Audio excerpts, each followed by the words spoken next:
নমস্কাৰ, মই তেজপুৰ জিলাৰ পৰা আজি আপোনালোকৰ বৰা চাউল সিজোৱাৰ ভাজি দেখাইছোঁ। আমি এই বৰা চাউলখিনি আগতে সিজাই ৰাখিছিলোঁ। আমাৰ ঘৰত ৰৈ যোৱা বৰা চাউল আমি এনেকৈয়ে বনাওঁ। আপোনালোকেও এনেকৈ বৰা চাউল সিজাই ভাজি খাব পাৰে। আমি এই ৰেচিপিটো কেনেকৈ বনাইছিলোঁ আজি আপোনালোকক দেখুৱাম।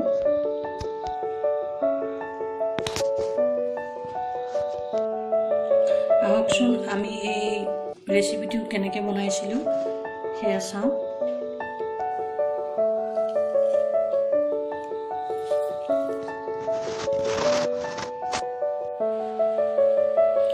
আহকচোন আমি এই বৰা চাউলৰ ভাজিখিনি কেনেকৈ বনাইছিলোঁ চাওঁ। তাৰ কাৰণে লাগিব এইখিনি সিজোৱা বৰা চাউল আমি সিজাই ৰাখিছিলোঁ, আৰু দুটা ডাঙৰ আকাৰৰ পিঁয়াজ কাটি লৈছোঁ, 4টা কেঁচা জলকীয়া দিছোঁ, অকণমান হালধি আৰু অকণমান নিমখ ভাজিবৰ কাৰণে এয়া মই তেল লৈছোঁ। ইয়াত বেছি বস্তুৰ প্ৰয়োজন নাই। আপোনালোকে যদি ভাবে তাত কিচমিচ বাদাম আৰু বেলেগ ভেজিটেবলছ দিও বনাই খাব পাৰে। আমি এনেকৈ ভাল পাওঁ কাৰণে এনেকৈ বনাইছোঁ। আহকচোন চাওঁ মই কেনেকৈ বনাইছিলোঁ। মই গেছটো জ্বলাই লৈছোঁ।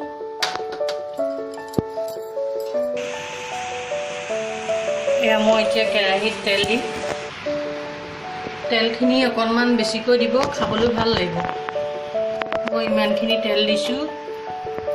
আজি বতৰ বেয়া, বৰষুণ দি আছে। মোৰ ছোৱালীয়ে আপত্তি কৰি আছে যে তুমি বৰা চাউল ভাজি দিয়াচোন। মই সেইকাৰণে বৰা চাউল ভাজি আজি বনাবলৈ লৈছোঁ। আমি পিঁয়াজখিনি এনেকৈ ৰংচোৱা হোৱালৈকে ভাজি ল'লোঁ। এতিয়া মই ইয়াত হালধি দিম আৰু নিমখ দিম। আপোনালোকে নিজৰ নিজৰ সোৱাদ অনুসৰি দি ল'ব। এতিয়া মই ইয়াত বৰা চাউলখিনি দিম। বৰা চাউলখিনি কেৰাহীত দি দিম।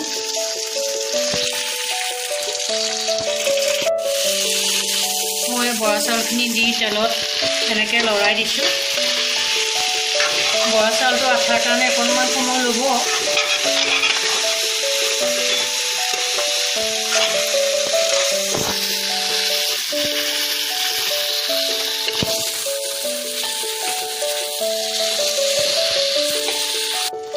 বৰা চাউলখিনি এনেকৈ 10 মিনিটমান আপোনালোকে ভাজিব।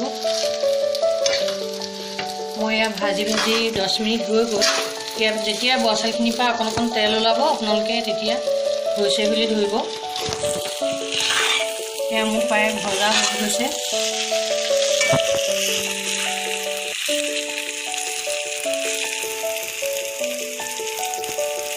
এয়া বৰা চাউলৰ পৰা তেল ওলাই গৈছে, আপোনালোকে দেখিছে। এতিয়া মই এইখিনি নমাই দিম, খাবৰ কাৰণে হৈ গ'ল।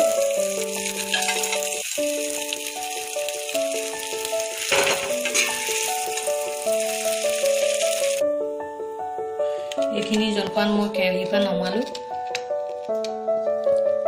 আপোনালোকে এই ভিডিঅ'টো চাই যদি ভাল পায় তেতিয়াহ'লে লাইক কৰিব, শ্বেয়াৰ কৰিব, কমেণ্ট কৰিব আৰু লগতে ছাবস্ক্ৰাইব কৰিব।